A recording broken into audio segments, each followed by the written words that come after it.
It was also warm in the nation's capital today, despite the big chill between Democrats and Republicans hurtling even closer to the fiscal cliff. Now, 28 days from now. ABC's Jake Tapper has news tonight on one thing both sides may agree to change, and it's something that could affect millions of American families and fast.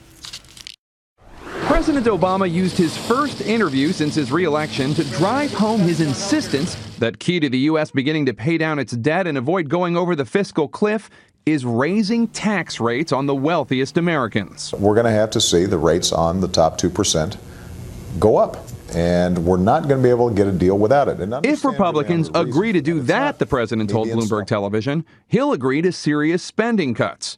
Republicans have offered to raise taxes on higher incomes by $800 billion, not by raising tax rates, but by eliminating some deductions and loopholes.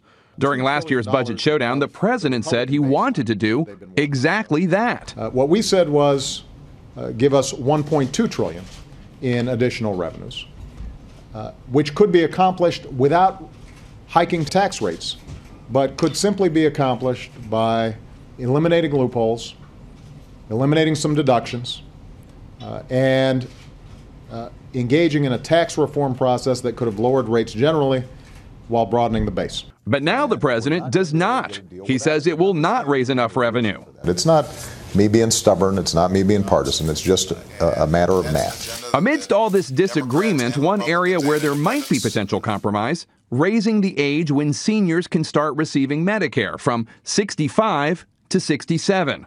That would help the government save almost $6 billion a year, according to one study, though it would also come at a cost, an average of $700 more in out-of-pocket costs for those seniors no longer eligible for Medicare, not to mention additional health care costs for employers.